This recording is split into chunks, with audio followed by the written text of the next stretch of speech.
Kalau bapak dan ibu singgah ke Papua, jangan lupa mampir ke Raja Ampat. Pun kalau bapak dan ibu singgah, belum bapak udah cakep ya. Bapak dan ibu singgah di Pasir Angin, jangan lupa memakmurkan masjid Al-Jihad Fisabilillah. Subhanallah ya. Al-Jihad ini mengingatkan kita sekalian akan sebuah hadis Kangjeng Nabi Muhammad SAW yang betapa hadis tersebut sangat menginspirasi setiap langkah dan perjuangan kita. Apa itu? Rasulullah SAW menegaskan ketika para sahabat berlelah-lelah, para sahabat baru kali itu bertempur habis-habisan dalam perang jihad, perang Uhud, perang Badar. Perang Badar ini adalah perang yang paling besar di zaman Rasulullah SAW. Ketika berlelah-lelah seperti itu, sambil bercerita bahwa baru kali itu para sahabat sedang mengalami peperangan yang dahsyatnya luar biasa, tiba-tiba Rasulullah SAW menyerukan, "Roja'na min jihadil asgor." Asgor itu apa, Bu? Hah? Bukan nasi goreng, bukan asgor. Asgor. Roja'na min jihadil asgor. Wahai para sahabat sekalian, kita semuanya baru saja pulang dari pertempuran kecil, kata Rasulullah SAW. Lalu betapa terhenyatnya para sahabat. Betapa ini dikatakan oleh Rasul pertempuran yang sangat kecil.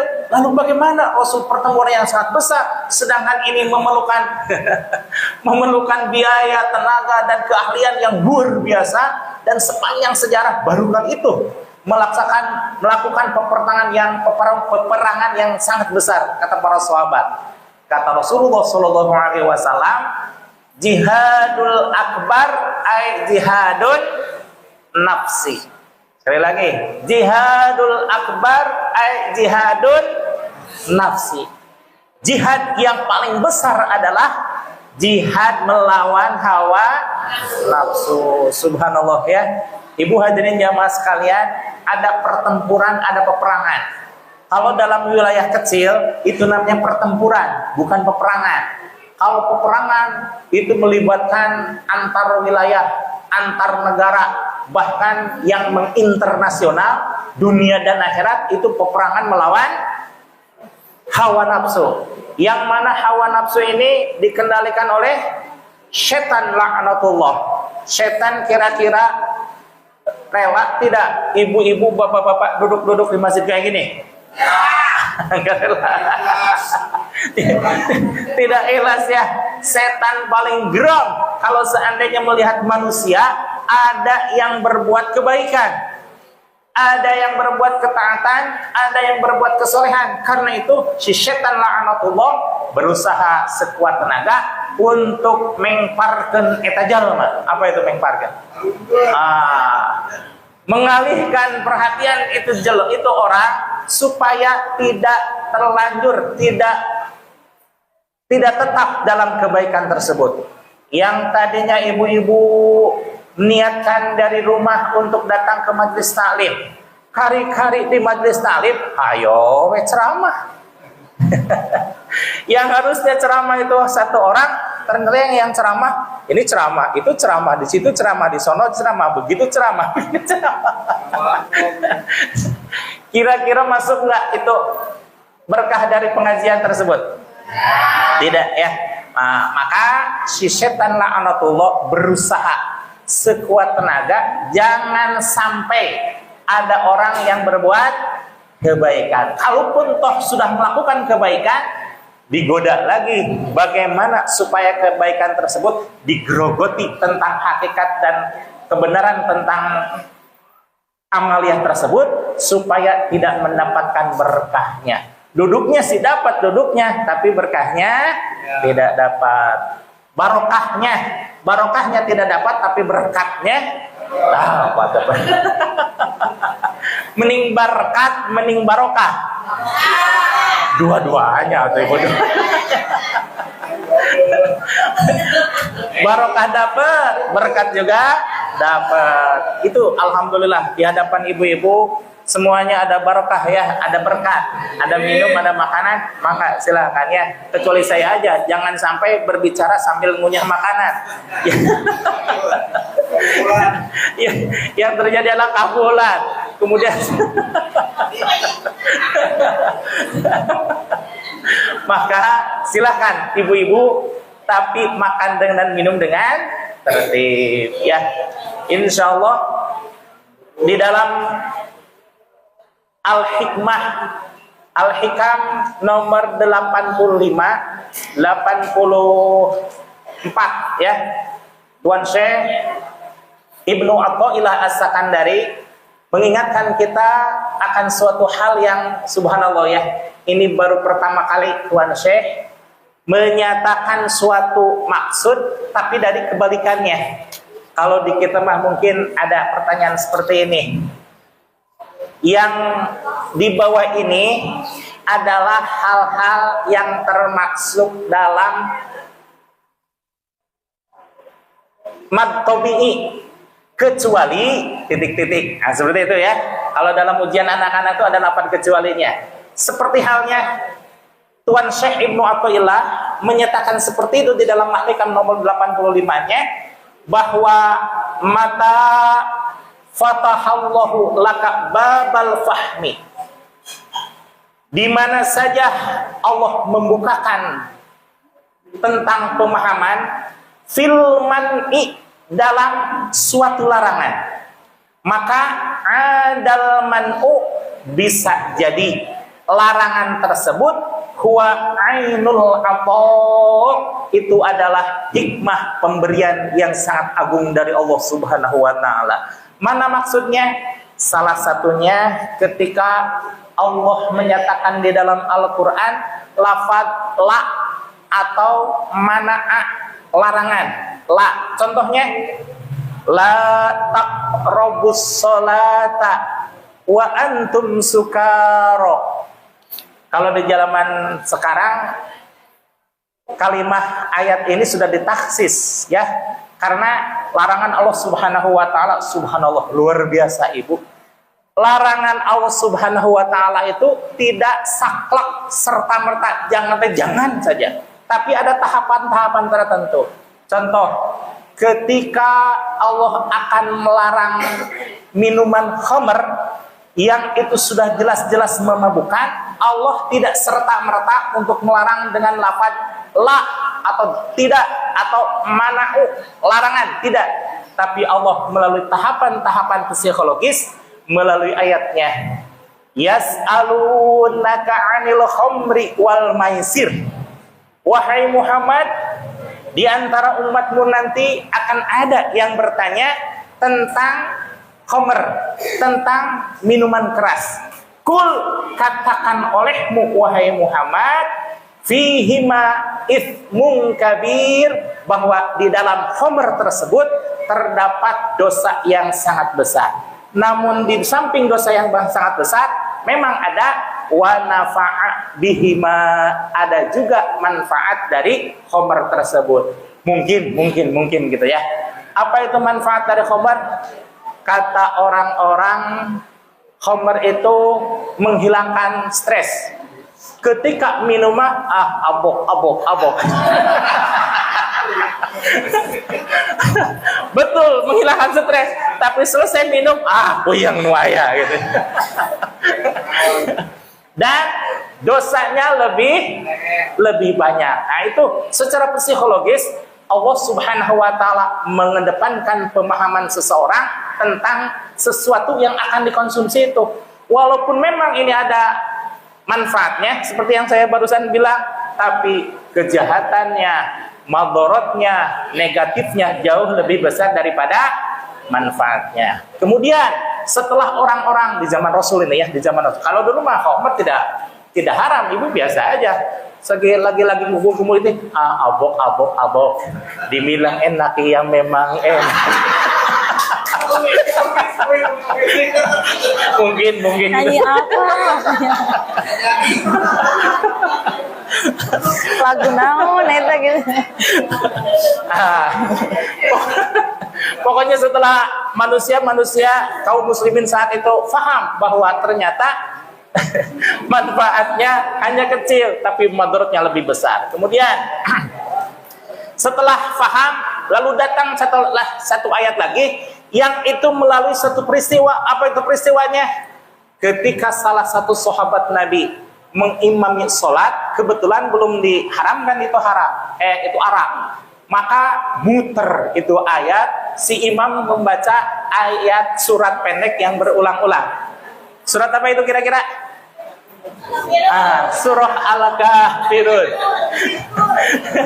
Qul ya ayyuhal kafirun la a'budu ma ta'budun wa la antum 'abiduna ma a'bud wa la ana 'abidum ma 'abadtum wala antum 'abiduna ma a'bud. Ulangi lagi. Ayo, wala antum, wala ana, wala antum, wala ana. Ya, selesai. Setelah kejadian tersebut, laporanlah para jamaah kepada Rasulullah. Wahai Rasul, imam sholat kami barusan membaca surah Al-Kafirun, muter-muter nggak selesai katanya. Nah, salah betul muter-muter. Salah satu hikmah Al-Qur'an diturunkan sepanjang selama 22 tahun, 2 bulan, 22 hari itu untuk membackup kejadian yang terjadi di zaman Rasul. Ketika Rasul mendapatkan laporan dari para sahabat bahwa imamnya tidak benar dalam membaca surah Al-Kafirun, yaitu muter-muter, hari itu, detik itu pula Allah langsung menurunkan ayatnya, yaitu la taqrabus sholata, istilah titik-titik di bawah ini. La taqrabus sholata wa antum sukara. Janganlah engkau mendekati sholat sedangkan engkau dalam keadaan mabuk. Berarti itu diharamkan, tuh mulai diharamkan. Tapi diharamkannya khamr ketika akan apa? Ketika akan sholat. Bagaimana ketika hari-hari biasa sih, saat di luar sholat? Lagi-lagi gitu. Pertama, kedua itu ya, kedua.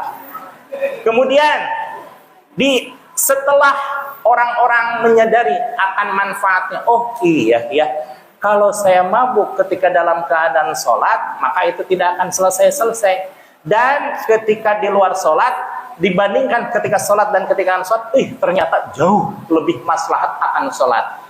Terhindar dari pemikiran-pemikiran yang menyimpang, terhindar dari sesuatu yang memabukkan, sesuatu yang menghilangkan akal sehat. Mendingan kalau begitu mendingan dihindari. Ini tentang mabuk itu. Kemudian turunlah ayat innamal khamru wal maisiru rijsun min amalis syaitan, bahwa sesungguhnya maisir, perjudian dan juga khamr itulah adalah najis, sesuatu perbuatan syaitan. Kita mau nggak disamakan dengan syaitan? Ya enggak lah gitu ya. Kita manusia yang seandainya sekalipun ada kesalahannya, tapi itu ya kita ada sisi baiknya, betul?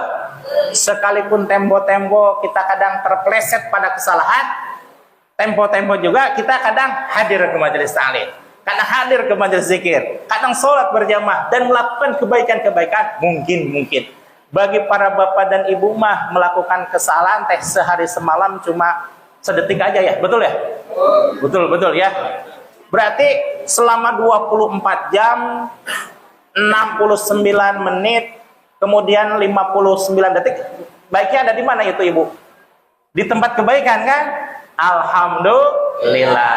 Kan tidak semuanya kita adalah, kalau salah mulu itu setan namanya. Bener mulu malaikat namanya. Kalau kita kadang salah, kadang benar. Alhamdulillah. Nah, ibu hadirin jamaah sekalian, ada kalanya di dalam pelarangan yang Allah berikan kepada kita itu tersimpan suatu kebaikan. Mana kebaikannya? Inna sholata tanha anil fahsya'i wal munkar. Sesungguhnya sholat itu bisa mencegah perbuatan keji dan munkar, insya Allah, dari pelarangan hal-hal yang bisa merusak keabsahan dan juga kesucian tentang sholat. Ternyata ada sesuatu yang suci, sesuatu yang agung, yaitu kita terhindar dari perbuatan keji. Tadi terkait sesuatu yang paling dicintai oleh Allah Subhanahu wa taala, yang utama selain kita beribadah kepada Allah Subhanahu wa taala secara langsung, pun ibadah secara tidak langsung, yaitu birrul walidain. Apa itu birrul walidain? Berbuat baik kepada orang tua. Terkait al-man'u tadi, larangan yang Allah berikan kepada kita, ada hal-hal yang tersimpan suatu kebaikan. Mana diantaranya? Kalau berkaitan dengan orang tua, Allah menyatakan wala taqul lahuma, istilah titik-titik, wala taqul lahuma uffin. Uff itu istilah Arab. Kalau orang Arab mengatakan uff, itu kalau kita mah ya, itu istilah kita Pak itu ya. Nah, jangan sekali-kali mengatakan cis, di hadapan orang tua dan lain sebagainya, istilah yang lain-lainnya. Apa kebaikan yang Allah simpan di dalam larangan untuk berbuat kepada orang tua? Subhanallah, dengan tegas Nabi Muhammad SAW menyatakan bahwa ridallahi fi ridul walidain wa sukhtullahi fi sukhtil walidain. Keriduan Allah tergantung pada keriduan orang tua, dan murkanya Allah tergantung pada murkanya orang tua. Masya Allah ibu, itu orang tua itu bukan lawan bantrak-bantrak ya. Pokoknya tiada tanding, tiada banding. Ibarat kata, hei, kamu jangan melihat bagaimana keriduanku, kata Allah, dengan usahamu, ibadahmu, sholatmu, zikirmu, sedekah dan lain sebagainya. Lihat bagaimana perlakuanmu terhadap orang tua. Ya, kalau perlakuan kita terhadap orang tua baik, maka Allah pun akan baik. Tapi kalau perlakuan kita kepada orang tua buruk, pasti Allah lebih buruk lagi. Kenapa? Ibarat kata orang tua itu perwakilan Allah di muka bumi. Maka subhanallah ibu ya, di tokoh Muhammadiyah itu ada 2 orang. Subhanallah ya, baru tadi ngomong udah datang lagi. Di Indonesia ini ada 2 tokoh dari 2 organisasi yang tidak pernah melaksanakan sholat sunnah istikharah. Sholat sunnah istikharah itu buat apa? Buat minta petunjuk ya dari pilihan. Siapa itu? Yang pertama Gus Mus, Kiai Haji Mustafa Bisri, tokoh Nahdlatul Ulama. Yang kedua Profesor Dr. Amin Rais, tokoh Muhammadiyah. Kata beliau, seumur-umur saya belum pernah melaksanakan sholat istikharah. Lah, kenapa Kiai? Oh, buat apa saya istikharah? Tanyakan aja langsung sama ibu saya.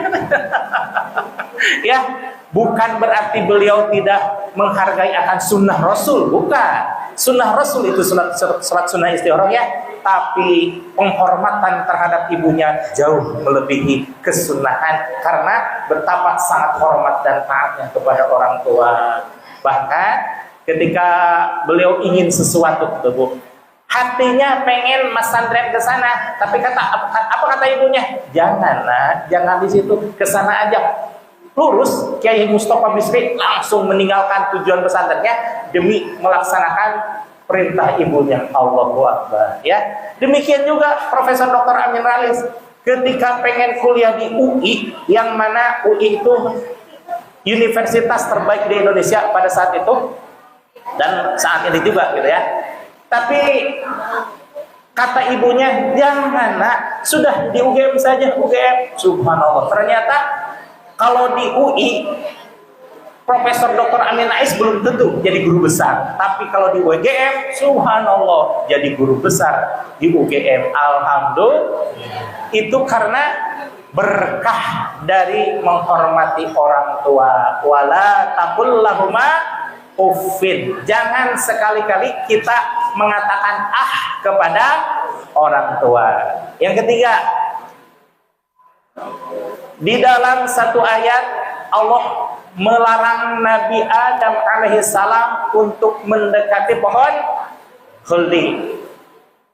Ya Adam uskun anta wa zawjukal jannata wa kula minhuma ragadan haitsu syi'tuma wa kulu minha wala taqraba hadhihi syajarah.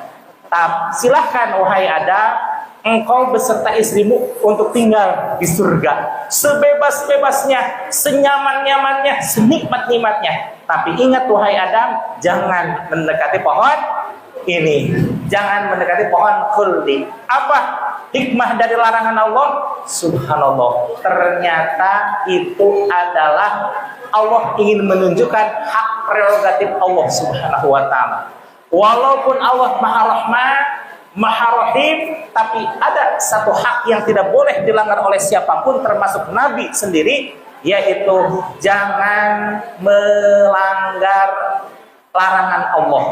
Kebetulan larangan Allah terhadap Nabi Adam adalah wala taqraba hadhihi syajarah. Jangan engkau dekati pohon ini wahai Adam. Salah satu hikmahnya adalah untuk menguji keimanan Nabi Adam alaihissalam dan Siti Hawa, bagaimana sejauh mana ketaatan mereka berdua kepada Allah Subhanahu wa ta'ala.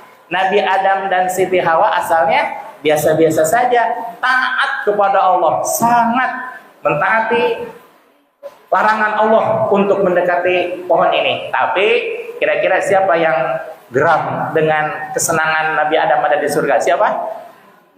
Iblis rahmatullah, yang namanya adalah Azazil. Tapi ablasa yublisu iblisan, dia menjadi makhluk yang berputus asa. Berputus asa dari apa? Berputus asa dari rahmat Allah. Ablasa, berputus asa, maka dinamailah si Azazil tersebut dengan iblis. Asal kata ablasa yublisu iblisan, ya, si masdar. Iblis, makhluk yang berputus asa dari rahmat Allah. Si iblis melihat enak-enakan nih Nabi Adam di surga baru kemarin sore. Saya 6.000 tahun yang lalu ibadah baru di sini. Ya wajarlah, sudah 6.000 tahun yang lalu beribadah gitu ya. Nabi Adam baru juga kemarin sore sudah ditinggal di surga katanya. Nah, datanglah si iblis kepada Adam. Adam, sini. Sini gitu ya. Maklum Nabi Adam alaihissalam ya, husnudzon kepada siapapun, ya beliau mau diajak oleh si iblis. Adam, tahu nggak kenapa Allah melarang kamu untuk mendekati pohon ini? Tidak, yang saya tahu saya harus taat aja kepada Allah. Adam ini nggak tahu apa. Tinggalin informasi katanya. Nih Adam katanya, khuldi itu pohon keabadian. Khuld, abadi. Allah melarang kamu mendekati pohon itu, maksudnya adalah Allah tidak ingin kamu abadi, tetap selamanya ada di surga. Lang. Juga katanya. mulai itu masuk ya. Nah, maka godaan setan itu nggak langsung jebret, ibu. Mulai dengan pemikiran, mulai dengan perasaan, mulai dengan bayangan. Oh, kira-kira nya itu teh enak rasanya. Nah, gitu ya. Nah, kemudian Nabi Adam, betul, kalau begitu Allah tidak ingin ya saya berada selamanya di sini. Ya iya tuh, makanya biar ente selamanya ada di surga, coba deh deketi pohon khuldi katanya. Mulailah diskusi dengan istrinya. Kemudian diskusi, tergodalah Nabi Adam dengan Siti Hawa untuk mendekati pohon khuldi. Kemudian Yang Allah larang itu mendekatinya atau memakannya? Memakannya. Kira-kira akal mendekatinya, wala takroba ya, mendekatinya. Kira-kira kalau memakan itu dilarang nggak sama Allah? Nggak dilarang. Itu gua dibisikkan oleh setan. Adam, yang Allah larang itu mendekatinya. Kalau memakan nggak apa-apa, kan nggak ada larangan. Iya benar juga ya, benar. yang tadinya dekat, Nabi Adam langsung nempel ke pohon khuldi. Kalau itu mah nggak dilarang kata si iblis. Itu aja buahnya tuh, mantap tuh rasanya gitu. Benar juga katanya.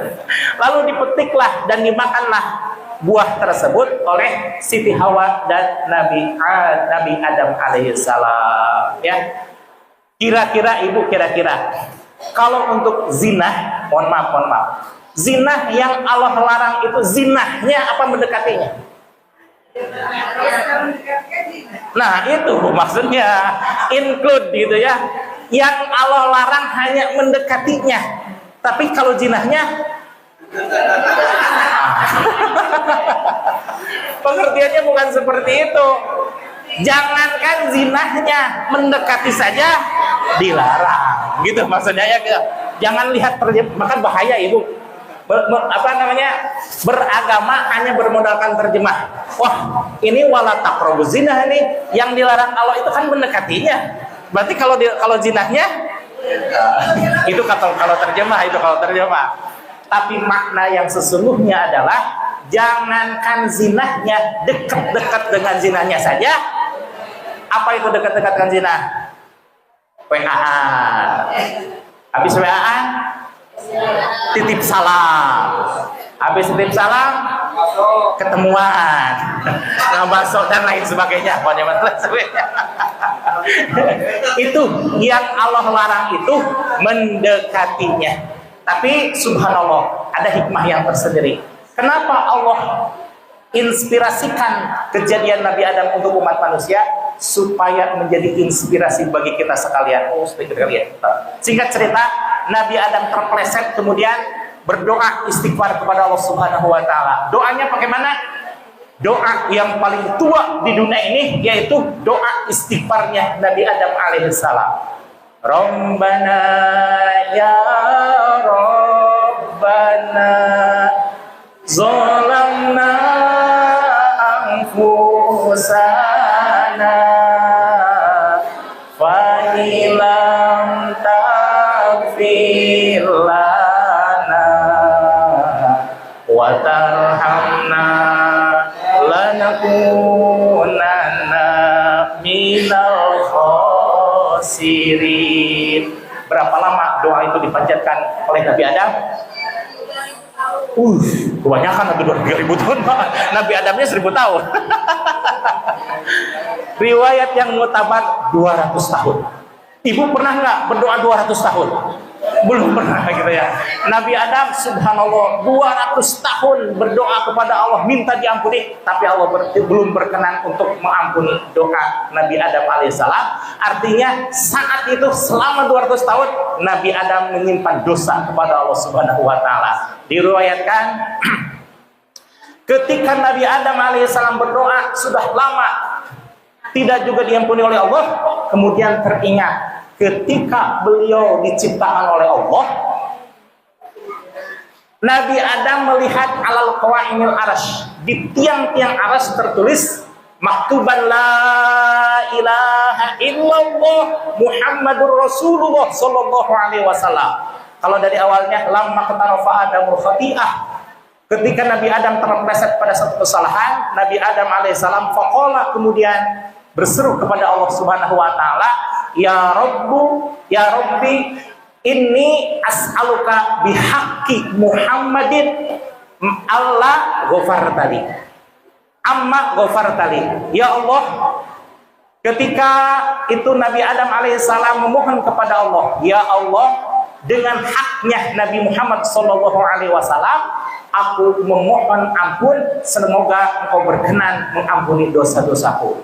Istilah kata Allah heran. Ya Adam, lima arafta li Muhammadin walam akhluqhu bagaimana engkau mengetahui adanya seseorang yang bernama Nabi Muhammad padahal aku belum menciptakan Nabi Adam? Faqala, maka menjawab Nabi Adam alaihissalam, innaka lamma khalaqtani, sesungguhnya ya Allah ketika engkau menciptakan aku, wa nafahtuhu mir ruhika, dan memasukkan, meniupkan ruhku, meniupkan ruh di antara ruh-ruhmu, farafa'tu roksi, kemudian aku mendongakkan kepala, wa ra'aitu 'alal qawaimil arsy maktuban la ilaha illallah Muhammadur Rasulullah. Aku melihat ketika aku menengadahkan kepalaku, melihat di tiang-tiang aras tertulis kalimat la ilaha illallah. Fa'alimtu, maka tahulah aku, innaka ismika lam tadif ila ismi illa ahabba ilaikal khalqa. Maka tahulah aku bahwa namamu tidak mungkin akan disebandingkan, akan disejajarkan dengan seseorang yang orang itu pastilah merupakan makhluk yang engkau cintai. Kemudian Allah menjawab, sodakta ya Adam, betul wahai Adam, ud'uni bihaqqihi, berdoalah engkau kepadaku atas nama Nabi Muhammad, faqad ghafartu laka, sungguh aku ampuni dosamu. Subhanallah. Jadi ibu hadirin sekalian, jangankan kita, Nabi Adam saja orang yang paling soleh, orang yang begitu tinggi ilmunya, orang yang begitu akhlaknya luar biasa, orang kekasih Allah, tapi untuk urusan doa itu tetap berdoa dengan bijahi Muhammadin sallallahu alaihi wasallam, dengan perantaraan Nabi Muhammad sallallahu alaihi wasallam. Tadi Nabi Adam berdoa selama berapa lama? 200 tahun. Diampuni oleh Allah tidak? Tidak diampuni. Tapi ketika bertawasul kepada Nabi Muhammad, bagaimana reaksi Allah? Langsung mengampuni apa yang diminta oleh Nabi Adam alaihissalam. Maka sunnah bagi kita sekalian berdoa itu menggunakan sholawat Nabi Muhammad sallallahu alaihi wasallam. Allahumma sholli ala sayyidina Muhammad wa ala alihi wasallam. Kemudian terakhirnya wa sallallahu ala sayyidina Muhammad wa ala alihi wasallam. Awal dan akhir itu diawali dan diakhiri dengan doa, karena memang Nabi Muhammad sallallahu alaihi wasallam pernah menyatakan, ad-du'a'u mudabdabun bainas sama'i wal ardi. Doa itu menggantung di antara langit dan bumi. Fasallah hatta tusalliya alayya, kemudian engkau membaca, sampai engkau membaca doa kepadaku, maka sampailah doa tersebut ke hadirat Allah. Insya Allah kita semakin cinta kepada kanjeng Nabi Muhammad SAW, dan karena Nabi Muhammad SAW kecintaan Allah, kita pun menggunakan Nabi Muhammad SAW untuk menggapai rahmat dan ridho Allah. Hadirin rahimahullah.